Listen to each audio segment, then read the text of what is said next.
Hello learners, I hope you all are fine. So हम start करते हैं हमारा HTET कॉमन सेक्शन सीरीज़ को कंटिन्यू। आज है हमारा डे 4। हम स्टार्ट करेंगे CDP सेक्शन से। CDP सेक्शन में आज हम करेंगे सिगमंड फ्राइड से स्टार्ट। सो सिगमंड फ्राइड एक साइकोलॉजिस्ट हैं जिन्होंने दी psycho analytical theory. Psycho analytical यानी कि psycho means mind and analysis यानी कि कैसे डिवाइड किया जाए या उसको कैसे डिवाइड करके समझें कि माइंड में क्या है, या माइंड के मतलब कैसे डिवाइड करें माइंड को पार्ट्स में। ठीक है, तो देखते हैं। इनके स्टूडेंट्स का नेम था Jung and Adler. So psycho analytical theory में सिगमंड फ्राइड ने 3 पार्ट्स में डिवाइड किया इस थ्योरी को। कैसे? First is topography. टोपोग्राफी में उन्होंने मतलब माइंड के बारे में, इसको कैसे याद करेंगे? टोपो यानी कि टॉप पे जो है, टॉप पे क्या है हमारे माइंड, सबसे ऊपर क्या है हेड, हेड में है माइंड। ठीक है, ऐसे याद करेंगे। सो टोपोग्राफी। टोपोग्राफी में उन्होंने 3 तरह के माइंड के बारे में बात की। First is conscious, next subconscious and unconscious. First conscious होता है ओनली 10%, कॉन्शियस 10%। और ये कब काम करता है? जब मतलब एट प्रेजेंट में जब हम कोई काम कर रहे हैं तो हम कॉन्शियस होके कर रहे हैं। ठीक है। सब कॉन्शियस होता है जिसमें हमारी जो हम याद करते हैं, मेमोरीज होती हैं, वो सेव हो जाती हैं। ठीक है, सबकॉन्शियस में। अनकॉन्शियस में होता है अनफुलफिल्ड विशेस। ठीक है, अनकॉन्शियस को हम कैसे याद करेंगे? अनकॉन्शियस से ही अनफुलफिल्ड, मतलब सेम सेम हो गया स्टार्टिंग में। सो अनफुलफिल्ड विशेस, अनफुलफिल्ड विशेस। और ये होता है हमारा 90% होता है सब, मतलब हमारी जो अनफुलफिल्ड विशेस होती हैं वो मतलब जो इच्छाएं हमारी पूरी नहीं हुई वो 90% हमारे माइंड में होती हैं। ये याद ऐसे कर लेंगे हम। और वो कहाँ होती है? अनकॉन्शियस माइंड में। सबकॉन्शियस सेव करता है, रिमाइंड करता है। ऐसे से सब, ऐसे सेव। ठीक है। और कॉन्शियस, जो कॉन्शियस यानी कि जब हम कोई चीज़ कॉन्शियस होकर करते हैं, एट प्रेजेंट में जो काम करता है वो है 10%। नेक्स्ट उन्होंने दिया पर्सनैलिटी। पर्सनैलिटी के टाइप्स। ठीक है, पर्सनैलिटी के टाइप्स उन्होंने दिए 3, id, ego, super ego. Simply इनको ऐसे ही देख लो आप, id, ego, super ego. Id क्या होता है? यानी कि पशु टाइप, यानी कि जिद्दी एक तरीके से हम कह लें, जिसको ना समझ है ना कुछ ना, बस जिद लगा के बैठेगी, ये करना है करना है करना है, इस टाइप से। ठीक है, मतलब जिसको सोसाइटी की ज़्यादा समझ नहीं है, आप ये लगा सकते हो एक तरीके से। ईगो होता है मानवता। मानवता यानी कि ह्यूमन बींग्स की तरह बिहेव करना, यानी कि सोसाइटी के रूल्स एंड रेगुलेशंस को समझना, उसके अकॉर्डिंग बिहेव करना। सुपर ईगो में होते हैं देवता। सुपर ईगो यानी कि सुपरस्टिशियस पावर हम बोल सकते हैं। सुपरस्टिशंस जो होती हैं जैसे उसे हेवन से रिलेटेड, या फिर ऐसे सुपर मतलब सबसे ऊपर कौन है? गॉड। ठीक है, ऐसे। सो देवता यानी कि ऐसे गॉडली जो पर्सनैलिटी होती है, यानी कि बहुत अच्छा नेचर, बहुत अच्छा बिहेवियर, जो मतलब अटल टाइप का कि हाँ ये तो, इसका तो बिहेवियर चेंज हो ही नहीं सकता किसी भी तरीके से, इतना अच्छा बिहेवियर है। मतलब गॉड का बिहेवियर कैसा होता है, जस्ट वैसा ही। ठीक है, इसको ऐसे देख लेंगे। नेक्स्ट है, उन्होंने ये 2 डेफिनेशंस बोल सकते हैं या पर्सनैलिटी के टाइप ही इनमें आया है। लिबिडो। लिबिडो क्या है? किसी के अंदर एक्सट्रीम फिजिकल नीड्स होना, वो भी नेगेटिव सेंस में। ठीक है, एक्सट्रीम फिजिकल नीड्स और फिजिकल डिजायर्स हम बोल सकते हैं। जब एक्सट्रीम लेवल की होती है तो उनको बोलते हैं लिबिडो। एक कंसेप्ट उन्होंने बताया नार्सिज्म। नार्सिज्म यानी कि सेल्फ लव नेगेटिव सेंस में। ठीक है, सेल्फ लव नेगेटिव सेंस में, यानी कि खुद से ही प्यार, लेकिन इतना एक्सट्रीम कि वो नेगेटिव हो जाए। ठीक है, फिर उन्होंने दिया ये steps of development. Steps of development में उन्होंने दिया साइकोसेक्सुअल एनालिटिकल थ्योरी। साइकोसेक्सुअल और एनालिटिकल, सेक्सुअल या एनालिटिकल थ्योरी उन्होंने दिया। उसमें उन्होंने 5 स्टेजेस दी, जिसके बेस पे उन्होंने चाइल्ड डेवलपमेंट को कंसीडर किया कि ये स्टेजेस आती हैं और चाइल्ड की डेवलपमेंट ऐसे होती है। उसके लिए मैंने एक ट्रिक बनाई है, जो 5 स्टेजेस हैं उसको देखो, यहाँ से देख लो। अगर आप करना चाहो तो वैसे इजिली आपको बिना ट्रिक के भी याद हो जाएंगी। ये देखो यहाँ पे, trick for psycho analytical theories. ओ आनंद, पहले ही लेट शुरू हुआ है गेम, एंड करो। ठीक है, इससे कैसे? ओ से ओरल, ओ से हो गया ओरल, ओ आनंद से हो गया एनल, पहले ही यानी कि फैलिक, PHALLIC फैलिक, लेट यानी कि लेटेंसी, और गेम यानी कि जेनिटल से। ठीक है, इस तरीके से हम कनेक्ट करके याद कर लेंगे। सो ये है हमारी 5 stages, oral, anal, phallic, latency, genital. और ट्रिक बनी इनकी, ओ आनंद, पहले ही लेट शुरू हुआ है गेम, एंड कर, मतलब इसको अभी खत्म कर। ठीक है, अब देखते हैं इन स्टेजेस को डिटेल में। ये है स्टेजेस डिटेल में। First is oral stage. Oral यानी कि जब बच्चा बोलना सीखता है, यानी कि 0 से 1.5 साल तक। सो इसमें क्या होता है? सब कुछ बोलना भी कह सकते हो आप, कि इसमें ना जो प्लेजर होता है वो बच्चा माउथ से फील करता है। मतलब इन्होंने पूरी चीज़ एक तरीके से प्लेजर से रिलेट कर दी कि हाँ इंसान को मज़ा कैसे आता है, मतलब उसको अच्छा कैसे फील होता है। तो ओरल स्टेज में, ओरल यानी कि माउथ। ठीक है, माउथ से कैसे होता है? फीडिंग होता है, सकिंग होता है, मतलब बच्चा जब फीड करता है, जब टेस्ट करता है, ये सब मतलब ओनली माउथ पे डिपेंड होता है बिल्कुल स्टार्टिंग में उसका, 0 से 1.5 साल। नेक्स्ट है एनल स्टेज। एनल स्टेज होती है 2 to 3 ईयर्स, यानी कि जब बच्चा सीखता है एनल एनल मतलब गूदा बोलते हैं वैसे, मतलब पोटी ट्रेनिंग, ठीक है, पोटी ट्रेनिंग जब सीखता है तो anal stage. Next is phallic stage. Phallic stage होती है 3 से 6 साल। 3 से 6 साल में क्या होता है, Oedipus complex and Electra complex. आपने लिटरेचर में ये पढ़ा होगा, अगर आप लिटरेचर के स्टूडेंट हैं तो ओडिपस कॉम्प्लेक्स के बारे में, ठीक है। इसमें क्या होता है कि सन का अपनी मदर के लिए लव होता है और वो इतना एक्सट्रीम होता है कि जैसे लवर एंड बिलव्ड होते हैं एक दूसरे के लिए, ठीक है, ऐसे।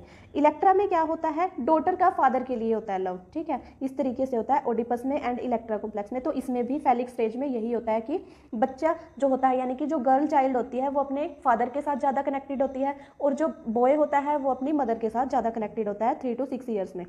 Next is latency stage. Latency 6 to 12 years. 6 to 12 years में क्या होता है कि सेम जेंडर फ्रेंडशिप आ जाती है, ठीक है, सेम जेंडर यानी कि boy to boy, girl to girl friendship. Next is genital. Genital यानी कि जेनिटल होता है प्राइवेट पार्ट्स, वैसे जेनिटल वैसे प्राइवेट पार्ट्स होता है, तो ये आप लगा सकते हो एडोलोसेंट एज। एडोलोसेंट एज 12 से 18 साल। तो इसमें क्या होता है, opposite sex attraction. Opposite sex attraction या अपोजिट जेंडर यानी कि बॉय टू गर्ल फ्रेंडशिप होती है, गर्ल टू बॉय फ्रेंडशिप ज़्यादा अट्रैक्टेड होते हैं जो एडोलेसेंट होते हैं। नेक्स्ट है हमारा Bloom's taxonomy. Benjamin Bloom. Benjamin Bloom कौन थे, जूइश अमेरिकन, जिन्होंने दी थी टैक्सोनॉमी, ठीक है। टैक्सोनॉमी किस लिए, डेवलपमेंट के लिए। क्लासिफिकेशन ऑफ एजुकेशनल ऑब्जेक्टिव्स, इनका क्या था, जो मतलब बेस था वो क्या था, एजुकेशन के जो ऑब्जेक्टिव्स होते हैं हमारे यानी कि लर्निंग के, हम बोल सकते हैं कि लर्निंग कैसे होती है और उससे डेवलपमेंट कैसे होती है, तो उनके ऑब्जेक्टिव्स के बेस पे क्लासीफाई करना। थ्योरी ऑफ मास्टरी लर्निंग यानी कि लर्निंग कैसे होती है। सो टैक्सोनॉमी क्या होता है, टैक्सोनॉमी आया है वर्ड टैक्सिस से।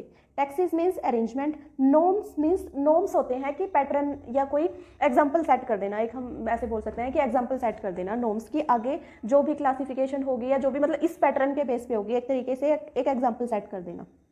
नेक्स्ट है, इन्होंने दिया कि जो बेंजामिन ब्लूम ने दिया कि जो हमारी डेवलपमेंट या डोमेन्स होते हैं, 3 डोमेन दिए इन्होंने एजुकेशनल ऑब्जेक्टिव्स के ऊपर, 3 डोमेन दिए जो थे हेड, हार्ट एंड हैंड से रिलेटेड। हेड यानी कि कोग्नेटिव, कोग्नेटिव यानी कि माइंड, माइंड से कोग्निशन यानी कि सोचने समझने की क्षमता, हम ऐसे बोल सकते हैं। अफेक्टिव यानी कि इमोशन से, इमोशंस मीन्स हार्ट से related. Next is psychomotor. Psychomotor यानी कि हम हैंड से कोई एक्टिविटी करते हैं तो हैंड से यानी कि साइकोमोटर डोमेन। अब इनको डिटेल में करते हैं। First is cognitive domain. Cognitive domain means understanding और लर्निंग यानी कि माइंड से रिलेटेड, समझना और याद करना, ये दिया था ब्लूम ने। इसमें उन्होंने अपडेट किया है, फर्स्ट वाला दिया था 1956 में, दूसरे वाला दिया 2001 में। इन्होंने क्या बोला, जो फर्स्ट वाला था वो नाउन की फॉर्म में था, सेकंड वाला जो आया वो वर्ब की फॉर्म में। सो इनको देखते हैं। फर्स्ट आया, पहले नॉलेज आएगी बच्चे को, ठीक है, फिर वो उसको समझेगा यानी कि कॉम्प्रीहेंड करेगा, फिर उसको अप्लाई करेगा, ठीक है, अप्लाई यानी कि कोई प्रॉब्लम आएगी उसके ऊपर अप्लाई करके देखेगा। फिर उसका एनालिसिस, एनालिसिस होता है टुकड़ों में डिवाइड करना, ठीक है, मतलब सपोज करो, एक एग्जांपल से इसको समझते हैं हम, किसी बच्चे के पास कोई प्रॉब्लम आई या कोई क्वेश्चन आया, ठीक है, उससे पहले उसको नॉलेज मिल चुकी थी, ठीक है, कि इसको ऐसे ऐसे सोल्व करना है सपोज करो, ठीक है, तो उसको मिली नॉलेज, फिर उसने उसको किया, समझा मतलब कॉम्प्रीहेंड किया। अब उसके आगे आगे एक प्रॉब्लम या एक क्वेश्चन जो उसको सोल्व करना है, तो उसमें वो उस नॉलेज को अप्लाई करेगा यानी कि एप्लीकेशन। अप्लाई कैसे करेगा, बाय एनालिसिस। एनालिसिस कैसे, यानी कि उस प्रॉब्लम को टुकड़ों में डिवाइड करेगा, टुकड़ों में यानी कि एक आधा पार्ट कर दिया एक क्वेश्चन का, टुकड़ों में डिवाइड करके उनको सोल्व करेगा, फिर उनको इकट्ठा करेगा यानी कि सिंथेसिस यानी कि जोड़ देना, सिंथेसिस यानी कि जोड़ देना, और फिर होगा इवैल्यूएशन, इवैल्यूएशन की क्या यहाँ पे कमी रही, क्या सही है क्या गलत, इवैल्यूएशन होता है ये, ठीक है। इसमें आया, ये थी हमारी फर्स्ट जो 1956 में उन्होंने दी कोग्निटिव डोमेन। नेक्स्ट उन्होंने दिया 2001 में, ये था वर्ब की फॉर्म में, सेम इसी को वर्ब की फॉर्म में यानी कि नॉलेज जब मिली तो उसको क्या किया, याद कर लिया यानी कि रिमेंबर, याद करने की कोशिश की। कॉम्प्रीहेंशन मैंने आपको बताया, समझना, ठीक है, यानी कि अंडरस्टैंड। एप्लीकेशन यानी कि अप्लाई किया उसको, एनालिसिस से सेम एनालिसिस दिया, ठीक है। सिंथेसिस यहाँ पे नहीं आया, यहाँ पे आ गया सीधा इवैल्यूएशन, सिंथेसिस काट दिया, मतलब ओनली एनालिसिस हुआ, उसके बाद सीधा इवैल्यूएशन हो गया और फिर क्रिएट किया उन्होंने, इसने आगे मतलब कैसे अपडेट हुआ कि उसी प्रॉब्लम का सोल्व करके कुछ आगे और ज़्यादा न्यू क्रिएट किया उसी नॉलेज से। सो ये था हमारा कोग्निटिव डोमेन। नेक्स्ट हम देखते हैं अफेक्टिव एंड साइको। अब है अफेक्टिव डोमेन। अफेक्टिव डोमेन यानी कि इमोशन से रिलेटेड जो हमें अफेक्ट करते हैं, ये दिया था ब्लूम, क्रैथवेल एंड मारिया, ठीक है। इसको याद करने की ट्रिक है R2VOC, R2VOC, ठीक है। इसको कैसे याद करेंगे एक बार देखते हैं। फर्स्ट इज रिसीव, यानी कि हमें नॉलेज रिसीव हुई, या कोई स्टिमुलस हमें रिसीव हुआ, हमने उसके प्रति रिस्पॉन्ड किया, ठीक है, यानी कि रिस्पॉन्डिंग, उसको वैल्यूइंग यानी कि वैल्यू देना, वैल्यूइंग यानी कि माइंड में उसके बारे में सोचना, एक तरीके से ये बोल सकते हैं, ठीक है, वैल्यूइंग। ऑर्गेनाइजेशन, उसको ऑर्गेनाइज किया, ऑर्गेनाइज यानी कि एक सीरीज में लगाया एक तरीके से। नेक्स्ट इज करेक्टराइजेशन यानी कि उसको ग्रहण कर लिया, पहले हुई रिसीव हमें कोई नॉलेज, उसके प्रति हमने रिस्पॉन्ड किया, मतलब एट ए टाइम ये बोल सकते हैं कि रिस्पॉन्ड किया, फिर उसके बारे में सोचा, वैल्यू दी उसको, फिर उसको ऑर्गेनाइज किया, टुकड़ों में थी तो जैसे ऑर्गेनाइज किया, एक सीक्वेंस में अपने अकॉर्डिंग ऑर्गेनाइज किया, फिर वो हमने उसका करेक्टराइजेशन यानी कि चित्रण कर लिया माइंड में। Next is psychomotor domain. Psychomotor domain means physical activity से रिलेटेड, और इसकी जो है मैंने बनाई है trick, I am pen, I am pen. Psychomotor देखो, पेन क्या होती है, फ्राई पेन, ठीक है, उसको हम हैंड से यूज़ करते हैं, तो यानी कि फिजिकल एक्टिविटी है वो भी कोई। सो इसी तरीके से हम इसको याद रखेंगे। अब पढ़ते हैं इनके। फर्स्ट है इमिटेशन यानी कि हम कॉपी करेंगे, मैनिपुलेशन फिर उसको मैनिपुलेट करेंगे कि अपने अकॉर्डिंग मैनिपुलेट करेंगे, फिर प्रिसीशन यानी कि अपने अकॉर्डिंग उसको प्रिसाइज करेंगे यानी कि छोटा करेंगे। नेक्स्ट इज आर्टिकुलेशन, आर्टिकुलेशन यानी कि उसको बोल के देखेंगे, अपने यूज़ में लाएंगे एक तरीके से। नेचुरलाइजेशन यानी कि फिर वो हमारे नेचर में आ जाएगी, मीन्स हम उसको ग्रहण कर लेंगे, ठीक है। ये था I am pen and psychomotor domain, इसमें था आई एम पेन, इसकी ट्रिक है। नेक्स्ट देखते हैं हम हरियाणा जीके। हरियाणा जीके में आज हम करेंगे नेशनल पार्क्स। नेशनल पार्क्स है हमारे पास दो, फर्स्ट इज सुल्तानपुर पक्षी विहार, पक्षी विहार ही बोलते हैं नेशनल पार्क्स को। So Sultanpur national park and Kalesar national park. Sultanpur कहाँ पे है, गुरुग्राम में, और कलेसर है यमुनानगर। कलेसर यमुनानगर बिल्कुल रट लो क्योंकि आपको कई जगह पे देखने को मिल जाएगा कलेसर यमुनानगर। सुल्तानपुर है गुरुग्राम में, ठीक है। तो इनमें क्या क्या है ये देखो। सुल्तानपुर किस लिए फेमस है, माइग्रेटरी यानी कि प्रवासी पक्षियों के लिए, माइग्रेटरी बर्ड्स। एक है साइबेरियन वाइट क्रेन, साइबेरियन सारस इसको बोलते हैं, साइबेरियन सारस, इसके लिए ज़्यादा सबसे फेमस है, ये इंपॉर्टेंट है यहाँ से। लेक बर्ड सेंचुरी भी इसको बोलते हैं सुल्तानपुर पक्षी विहार को, और सलीम अली बर्ड सेंचुरी भी इसको बोला जाता है। नेक्स्ट है कालेसर नेशनल पार्क।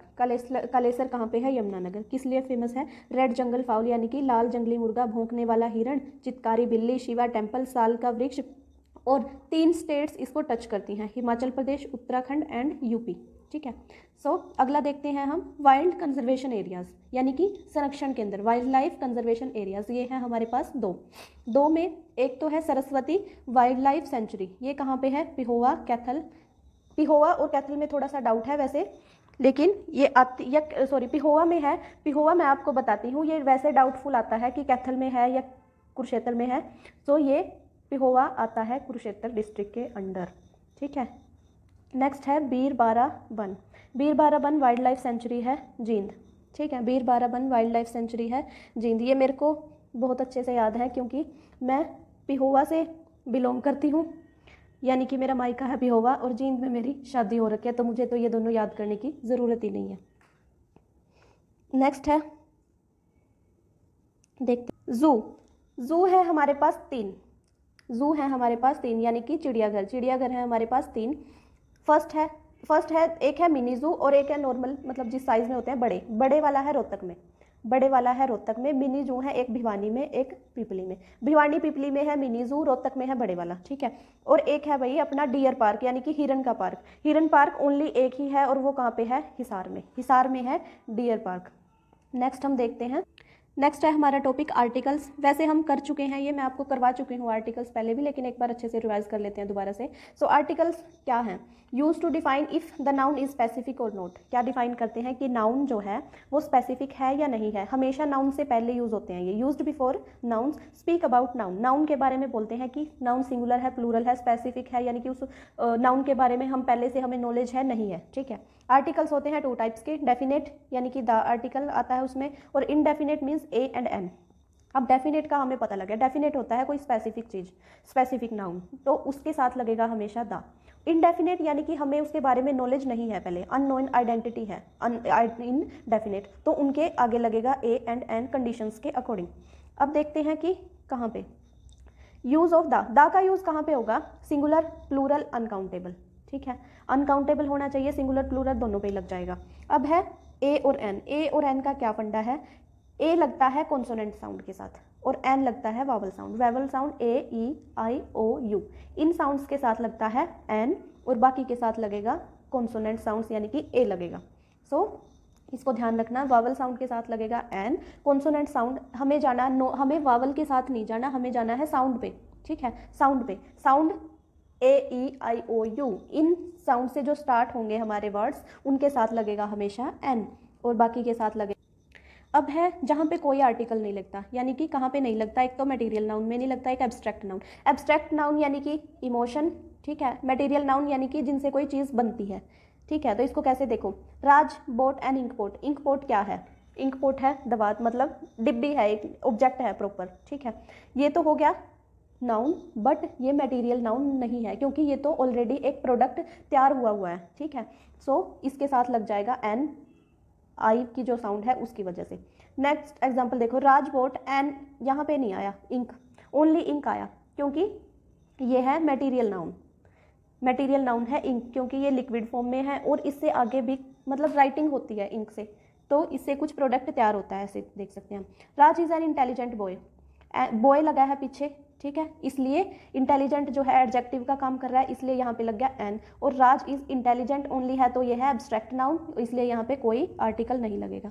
नेक्स्ट है कॉमन नाउन के साथ कोई आर्टिकल नहीं लगेगा, ठीक है। एग्जाम्पल देखो, डॉग हैव 4 लेग्स। डॉग यानी कि किसी भी डॉग की बात हो रही है, ऐसे एक स्पेसिफिक नहीं, किसी ब्रीड का नाम नहीं लिया, किसी स्पेसिफिक डॉग का नेम नहीं लिया कि उसकी 4 टांगे होती हैं। कॉमन है कि सभी डॉग्स की 4 टांगे होती हैं, इसलिए डॉग के आगे कोई आर्टिकल नहीं आया।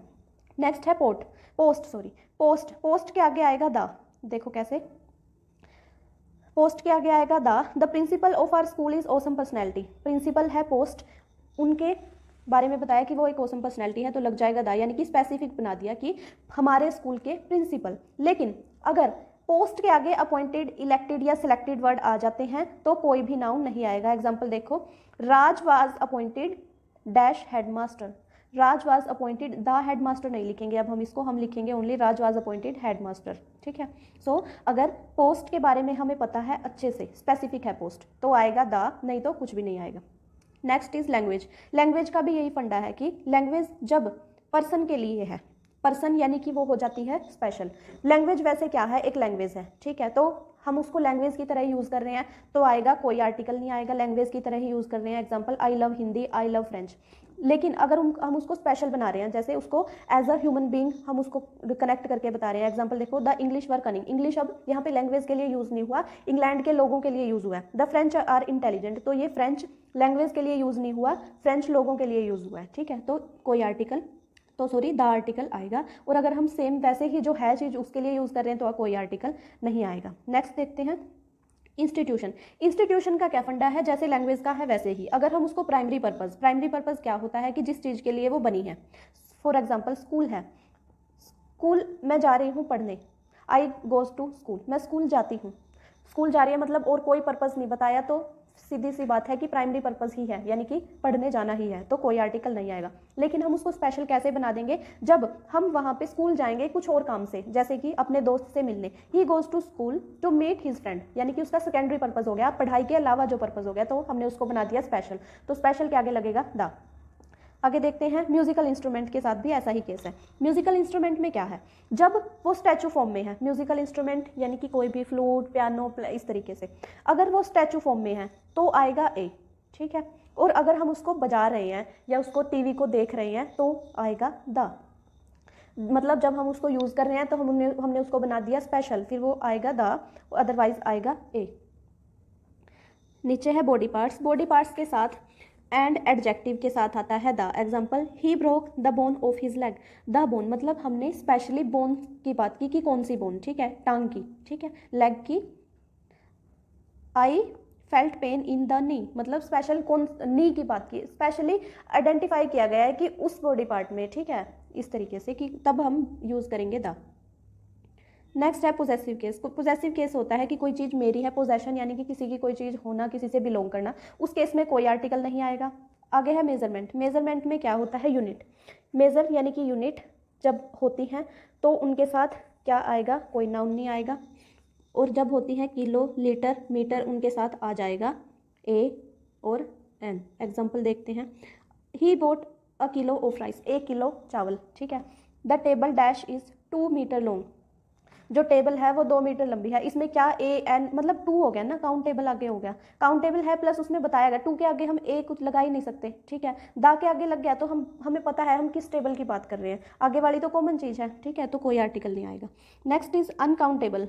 अनकाउंटेबल होता है अब जैसे गिव मी शुगर, अभी मैंने आपको बता दिया कि अनकाउंटेबल हो तो कोई भी आर्टिकल नहीं लगेगा। एग्जाम्पल देख लो, गिव मी सम शुगर, मुझे थोड़ी सी, मतलब हमें नहीं पता कितनी देनी है, मुझे थोड़ी सी चीनी दो। ऐड अ टेबल स्पून यानी कि 1 चम्मच, अब क्वांटिटी का पता लग गया, 1 टेबल स्पून शुगर। नेक्स्ट है डे मंथ ईयर, इनके साथ कोई आर्टिकल नहीं आएगा अगर ये सेंटेंस के बीच में आते हैं तो। सेंटेंस के बीच में आए तो ए आर्टिकल, वैसे कोई आर्टिकल नहीं आएगा। सॉरी मैंने आपको पहले अभी एक बार मेरे से मुंह से गलत निकल गया। डे ईयर और मंथ, डे ईयर मंथ कोई आर्टिकल नहीं आएगा, बट अगर इनको हम एज अ सेंटेंस या सेंटेंस के बीच में यूज़ कर रहे हैं तो आएगा ए।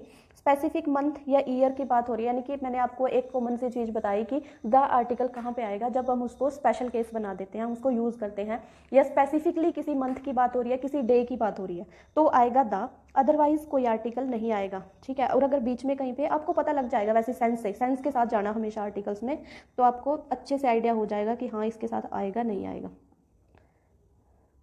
नेक्स्ट है ये हमारे कुछ रूट वर्ड्स को देख लो आप एक बार। साइड, मैंने आपको ये कल भी करवाया था, साइड मीन्स टू किल यानी कि मारना, इससे रिलेटेड वर्ड्स हैं होमिसाइड, होमी मीन्स ह्यूमन यानी कि ह्यूमंस को मारना, सुसाइड खुद की, पेस्टिसाइड्स यानी कि पेस्ट जो होते हैं, जो एक्स्ट्रा जो इंसेक्ट्स पैदा हो जाते हैं जो फसल को नुकसान पहुंचाते हैं। Next word is ambi means both, ambidextrous होता है जो बोथ हैंड्स को यूज़ कर ले, एम्बिग्यूअस भी इसी टाइप से यूज़ होता है, मतलब दोनों सेंसेस में, दोनों में कैसे, जो एम्बी का मतलब हो गया दोनों, एम्बीडेक्स्ट्रस यानी कि दोनों हैंड्स यूज़ करना, एम्बिग्यूअस यानी कि दोनों हाथ में लड्डू रखना, एक तरीके से एम्बिग्यूअस को ये बोल सकते हैं, यानी कि अस्पष्ट सी कोई चीज़। नेक्स्ट इज बेनिफिट को कैसे याद करोगे, देखो बेनी आया है बेनिफिट वर्ड से लगा के, इसको बेनिफिट यानी कि हमारे प्रॉफिट में कोई चीज़ हमारे लिए अच्छी है, ठीक है, तो इसको ऐसे याद करेंगे, बेनिफिट, बेनिवोलेंट एंड बेनिजन, ठीक है। तो बेनिवोलेंट का होता है, वोलेंट होता है वैसे मतलब एक्सट्रीम कोई चीज़ होना, ठीक है, हिंसक होता है, एक्सट्रीम कोई चीज़ होना, सो परोपकारी, इससे बेनिवोलेंट का जाएगा परोपकारी मीनिंग। नेक्स्ट इज मेल से हम इसको याद करेंगे मेल न्यूट्रिशन यानी कि कमी या कुछ बैड, ठीक है, मेल न्यूट्रिशन की कमी, मेल प्रैक्टिस यानी कि कुछ बुरी प्रैक्टिस करना, कुछ बुरा काम करना। नेक्स्ट इज क्रेड होता है बिलीव करना, बिलीव यानी कि ट्रस्ट करना, सो इससे वर्ड बने इनक्रेडिबल, क्रेडिबिलिटी, इन जब लग जाता है तो उसका मीनिंग अपोजिट हो जाता है, ठीक है। क्रेडिबल यानी कि बिलीव करना, इनक्रेडिबल जिस पे ट्रस्ट ना किया जा सके, क्रेडिबिलिटी यानी कि ट्रस्ट, विश्वसनीय। क्रीड होता है पाथ, एक तरीके से क्रीड होता है पाथ यानी कि रास्ता चलने लायक। नेक्स्ट है डिक्ट होता है, डिक्ट को कैसे याद करोगे, डिक्टेशन हम जब टीचर छोटे होते थे तो टीचर हमको बोलती थी डिक्टेशन, मतलब हमें कुछ इंग्लिश के वर्ड्स बोलती थी और उनको लिखने के लिए बोलती थी, तो स्पीक या से करना, ठीक है, सो डिक्टेट। प्रिडिक्ट यानी कि पहले से ही कुछ बोल देना कि हाँ तुम्हारे साथ ऐसा होगा, कॉन्ट्राडिक्ट यानी कि अपोजिट स्टेटमेंट्स। नेक्स्ट है पोर्ट मीन्स कैरी करना, इससे रिलेटेड वर्ड्स बनेंगे जैसे ट्रांसपोर्ट क्या होता है कि कैरी ही करता है ना, ट्रांसपोर्ट भी किसी चीज़ को या ह्यूमन बींग्स हों ऐसे। एक्सपोर्ट यानी कि अपनी कंट्री से दूसरी में या अपनी जगह से दूसरी जगह भेजना, इंपोर्ट लेके आना। नेक्स्ट इज स्क्राइब या स्क्रिप्ट, इसको कैसे याद करेंगे, डिस्क्राइब से। डिस्क्राइब यानी कि किसी चीज़ को एक्सप्लेन करना या छोटे वर्ड्स में डिस्क्राइब करना, स्क्राइब होता है, स्क्रिप्ट होता है यानी कि राइट। मैन्युस्क्रिप्ट यानी कि हैंड रिटन, ठीक है। प्रिस्क्रिप्शन डॉक्टर की स्लिप बताई हुई, उसके ऊपर मतलब जो रिसीट देते हैं डॉक्टर, उसको बोलते हैं प्रिस्क्रिप्शन यानी कि जो मेडिसिन उन्होंने सजेस्ट की। नेक्स्ट इज विड या विस, इसको कैसे, विस को यानी कि सी, विजुअल से याद कर लेंगे, मतलब इनसे रिलेटेड अपना एक एक वर्ड याद कर लो, फिर आपको ये वर्ड्स याद रह जाएंगे। विस या विड, सो सी, विजिबल, विजन, रिवाइज। स्ट्रक्ट होता है बिल्ड यानी कि स्ट्रक्चर हम बोल सकते हैं, इसको ऐसे याद कर सकते हैं। स्ट्रक्चर क्या होता है, किसी चीज़ की formation, so construct and destruct यानी कि डिस्ट्रॉय की हुआ। ग्राफ होता है अब राइटिंग, जैसे ऑटोग्राफ, खुद का ग्राफ, ठीक है, ऑटो मीन्स खुद का, बायोग्राफ किसी और की बायोग्राफी बोल सकते हैं। जियोग्राफी एक सब्जेक्ट है। नेक्स्ट इज फोबिया होता है डर। अब इनसे रिलेटेड वर्ड्स देखो, ये मैंने फोबिया आपको पहले शॉर्ट वीडियो में करवाया हुआ आई थिंक, सो इसको देखते हैं। क्लस्ट्रोफोबिया, क्लस्टर क्या होता है, क्लस्टर होता है भीड़, ठीक है, क्लस्टर होता है भीड़, यानी कि ऐसी जगह से जहाँ पे भीड़ हो उन चीज़ों का फोबिया होना, उन जगह का, या फिर अंधेरे वाली जगह या असुनसान सी जगह भी बोल सकते हैं, जहाँ पे इंसान अकेला फील करे, तो वहाँ पे वो होता है क्लस्ट्रोफोबिया। एक्रोफोबिया होता है, एक्रो होता है ऊंचा, एक्रो मीन्स ऊंचा, यानी कि आसमान से या हाइट का जो डर होता है। जीनो होता है XENO, XENO, जीनो होता है ऐसे इसको याद कर सकते हो, जीनो यानी कि दूसरे जीन्स, ठीक है, दूसरे जीन्स यानी कि अदर कंट्रीज़ के। सो जो फॉरेनर्स जिनको पसंद नहीं होते उनको बोलते हैं जीनोफोबिया है इनको, ठीक है, जीनोफोबिया यानी कि फॉरेनर्स को पसंद ना करना। सो ये थे हमारा इंग्लिश। अब हम करते हैं हिंदी। हिंदी में हम करेंगे संधि। संधि दो वर्णों का मेल, वर्ण यानी कि जो होते हैं क ख ग, ठीक है, इस तरीके से। तो दो वर्णों का मेल कहलाता है संधि। इसमें मेरे अकॉर्डिंग तो क्योंकि 15 नंबर की आती है हिंदी, ठीक है, कॉमन सेक्शन में। सो अगर आप करना चाहते हो तो संधि जो है वो अगर आप एंड में जाते हो, मतलब ओनली स्वर संधि तक करते हो ना, तो 1 नंबर का क्वेश्चन आता है संधि से, ठीक है, अगर आएगा तो 1 नंबर का क्वेश्चन आता है। तो आपको 1 नंबर के लिए आई थिंक इतना पढ़ने की जरूरत नहीं है, क्योंकि एंड वाला जो है ना पार्ट संधि का, व्यंजन और विसर्ग संधि, ये थोड़े से मुश्किल हैं, थोड़े से क्या बहुत मुश्किल हैं। तो मेरे अकॉर्डिंग तो आप स्वर संधि तक कर लो, इतना काफ़ी है। 1 नंबर के लिए अगर आना होगा तो इसी में से आ जाएगा। 1 नंबर के लिए हमें इतना बड़ा चैप्टर पढ़ने की जरूरत नहीं है, मैं आपको क्लियरली ये कहना चाह रही हूँ, ठीक है। तो हम सिर्फ यही करेंगे, ओनली स्वर संधि। स्वर संधि के भी 5 टाइप्स हैं अगर आप करने बैठो तो, और एलिमिनेशन मेथड से अगर निकलना होगा तो आपका क्वेश्चन वहाँ से निकल जाएगा। तो करते हैं स्वर संधि। स्वर संधि के हैं 5 टाइप। 5 टाइप: दीर्घ, गुण, वृद्धि, यण, अयादि। दीर्घ, गुण, वृद्धि, यण, अयादि। दीर्घ मतलब बड़ा, दीर्घ मतलब होता है बड़ा। सो इसमें आएंगी बड़ी मात्रा, बड़ी यानी कि बड़ा आ, बड़ी ई, बड़ा ऊ, बड़ा आ, बड़ी ई, बड़ा ऊ, यानी कि दीर्घ, दीर्घ यानी कि बड़े। पुस्तकालय, सतीश, मनीष इसके एग्जाम्पल हैं, ठीक है। दीर्घ यानी कि बड़ा, दीर्घ में गुण ऐड हो जाए, अब इसको ऐसे याद कर लो, दीर्घ में गुण, दीर्घ में गुण ऐड हो गया तो एक ही मात्रा होगी। बड़े बड़े थे पहले, बड़ा आ, बड़ा ई, उनमें अब एक ही मात्रा लगी, यानी कि सिंगल मात्रा लगी। ए और ओ की होती है सिंगल सिंगल मात्रा, तो एक ही मात्रा लगी, जैसे कि सुरेश, रमेश, परोपकार, महोदय, इस तरीके से। दीर्घ में आ गया गुण, गुण में लगी एक मात्रा, ठीक है। अब गुण में भी वृद्धि हो गई, यानी कि गुण में भी वृद्धि हो गई, यानी कि मात्रा हो गई डबल। गुण में भी वृद्धि हो गई तो मात्रा हो गई डबल। कैसे? देखो, वृद्धि, वृद्धि में होगी मात्रा डबल। एग्जाम्पल देखो, महोषधि, सदैव, तथैव, जनैकता, ठीक है। डबल, ये वाला बड़ा ए और बड़ा ओ, बड़ा ए और बड़ा ओ की होती हैं ऐसे 2 मात्रा। नेक्स्ट इज यण संधि।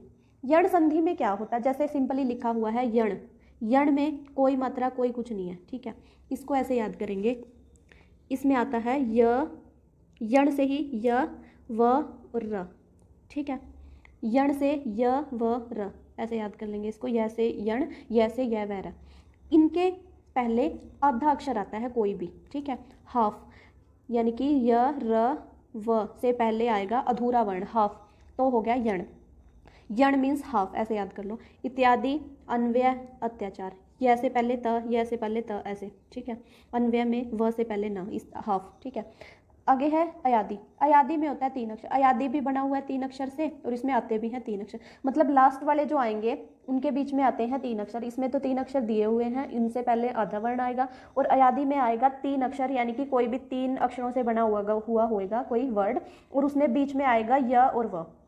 य और व तो सेम ही हो गए, और रै को यहाँ से काट दिया, ये समझ लो, रै को यहाँ से काट लिया। यण से अयादि बन गया, यण से बना अयादि, और उसमें से र कट गया, ठीक है। बाकी य आ गया, ये समझ लो, ठीक है। यण से बन गया अयादि, रै को काट दिया, उसमें आधा अक्षर था, यहाँ पे आएगा पूरा, लेकिन कौन से? य और व, और 3 अक्षरों का होगा। सो ये था हमारा संधि। मेरे अकॉर्डिंग अगर आप इतना करोगे तो ज़्यादा अच्छा है। आगे वाले पार्ट्स में बहुत ज़्यादा कन्फ्यूजिंग वर्ड्स हैं, मैं आपको वैसे बता दूंगी, कुछ टफ वर्ड्स होंगे जो कि हाँ, इनका संधि विच्छेद कैसे करते हैं, क्योंकि वहाँ से कई बार क्वेश्चन आ जाते हैं कि संधि विच्छेद क्या का, जैसे ऊपर आपको एक वर्ड दिया होगा, उसका नीचे संधि विच्छेद लिखा होगा, तो उनमें से पहचानना होगा कि संधि विच्छेद कौन सा ठीक है। तो मैं कुछ मुश्किल से वर्ड्स आपको करवा दूंगी। नेक्स्ट है हमारे मुहावरे।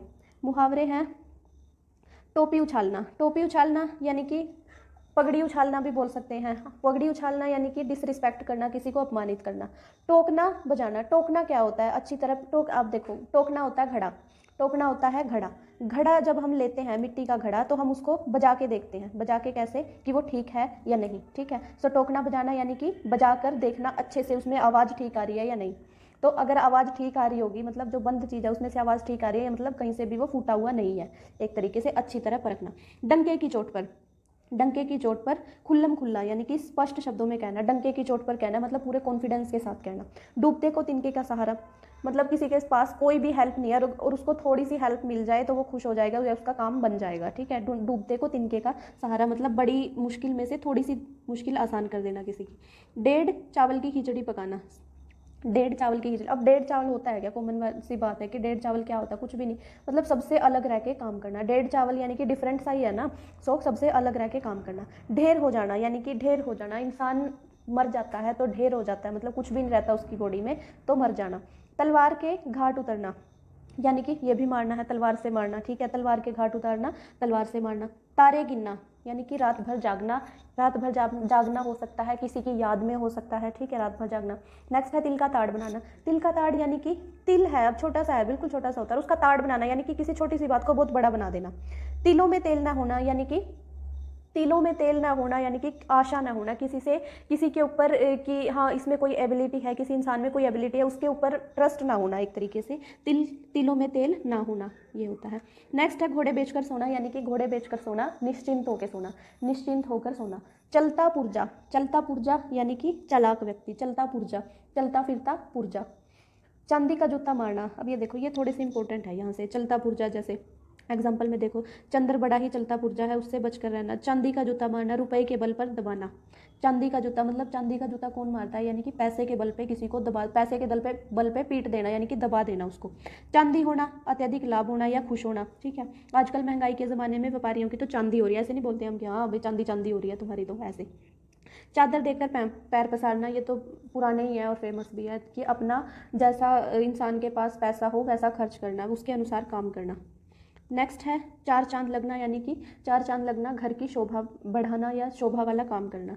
4 दिन की चांदनी यानी कि थोड़े दिन का सुख, थोड़े दिन का सुख। फिर अंधेरी रात, ऐसे ये पूरा ऐसे होता है, 4 दिन की चांदनी फिर अंधेरी रात यानी कि थोड़े से दिन की चांदनी फिर अंधेरी रात, फिर से मुश्किलें आ जाती हैं। खटाई में पड़ना, खटाई क्या होती है, खट्टा मतलब मीठा नहीं है, खट्टे से अपोजिट जो है, जो मीठे से अपोजिट है यानी कि कड़वा या खट्टा, तो वो है मुश्किल, ठीक है। तो उलझ जाना, उलझ जाना या उलझन में पड़ना। नेक्स्ट इज खाने दौड़ना, खाने दौड़ना यानी कि झल्ला उठना गुस्से में कि हो तुमने ऐसा क्यों कर दिया, इस तरीके से। खून पसीना एक करना यानी कि मेहनत करना, अब मेहनत में भी खून पसीना लगता ही है, जैसे किसान हैं वो कितनी मेहनत करते हैं तो इस तरीके से उनका खून पसीना लगता है। गंगा जली उठाना, ये इंपॉर्टेंट है यहाँ पे देखो, गंगा जली उठाना, हाथ में गंगा जल लेकर सौगंध खाना, मतलब हाथ में लेके, हमारे Indian culture, Indian sorry Hinduism में, ठीक है, तो गंगा जल को बहुत ज़्यादा प्योर माना जाता है और उसको लेके सौगंध खाना, मतलब उस सौगंध को कोई भी ऐसे नहीं कह सकता कि ये झूठ है, इस तरीके से, ठीक है। तो हाथ में गंगा जल लेके सौगंध खाना। नेक्स्ट इज गज भर की छाती होना यानी कि गज भर की, गज कितना होता है, कितना बड़ा होता है ना गज, ऐसे किसी की छाती चौड़ी हो सकती है यानी कि प्राउड से या खुशी से छाती चौड़ी हो जाना। गहरा हाथ मारना यानी कि गहरा हाथ मारना, या ऐसे हम बोलते हैं उसने तो बड़ा हाथ मार लिया, बड़ा हाथ मार लिया या गहरा हाथ मार लिया यानी कि बहुत ज़्यादा उसको माल मिल गया, ये होता है इसका मीनिंग। नेक्स्ट इज कलेजा दो टुक होना, कलेजा दो टुक होना यानी कि हार्ट के 2 टुकड़े हो जाना, तो क्या होते हैं हम दुखी होना। कलेजे पर सांप लौटना यानी कि ढाह से जलना, मेरी तरक्की देखकर उसके कलेजे पर सांप लौट रहे हैं यानी कि वो मेरी जो तरक्की है उसे देखकर उसके कलेजे पर सांप लौट रहे हैं यानी कि वो दुखी हो रहा है, एक तरीके से जल रहा है। कांटे बिछाना, रुकावटें पैदा करना, सिंपल। काटो तो खून नहीं यानी कि काटो तो खून नहीं, अगर किसी इंसान में मतलब किसी को मारो और खून ना निकले, इसका मतलब क्या है कि वो पीला पड़ चुका है अंदर से, मतलब डर चुका है, ठीक है। चोरी करते पकड़े जाने पर उसकी दशा ऐसी हो गई थी, काटो तो खून नहीं। काठ का उल्लू, काठ का उल्लू यानी कि मूर्ख, काठ यानी कि लकड़ी, लकड़ी का उल्लू यानी कि मूर्ख। एक पढ़ा लिखा तो बहुत है, वह पढ़ा लिखा तो बहुत है लेकिन संसारिक मामलों में काठ का उल्लू है। कान का कच्चा यानी कि अब कान का कच्चा कि उस पर विश्वास नहीं किया जा सकता, बिना जांच किए प्रत्येक बात पर विश्वास न करना यानी कि जो इंसान कान का कच्चा होता है उसकी बात पर विश्वास नहीं कर सकते हम। कान पर जूं न रेंगना यानी कि कोई असर ही ना होना, कोई कितना ही कुछ कह लो कोई असर नहीं है। कान में तेल डलना, किसी की बात न सुनना, अब कान में तेल डल गया, सपोज करो कान में तेल डल गया, को कुछ भी सुनाई नहीं देगा, ऐसे ही हम इसको याद कर सकते हैं कि किसी की कोई बात सुनाई नहीं देना। सो ये था हमारा कॉमन सेक्शन की क्लास 4 और ये हम यहाँ पे एंड करते हैं। मे बी कल आपका टेस्ट होगा और वो भी ओनली पेपर 1 यानी कि कॉमन सेक्शन का। सो अगर आपको मेरा कंटेंट और सेशन पसंद आता है तो please like share and subscribe और कमेंट भी कर दिया करो। Thank you so much.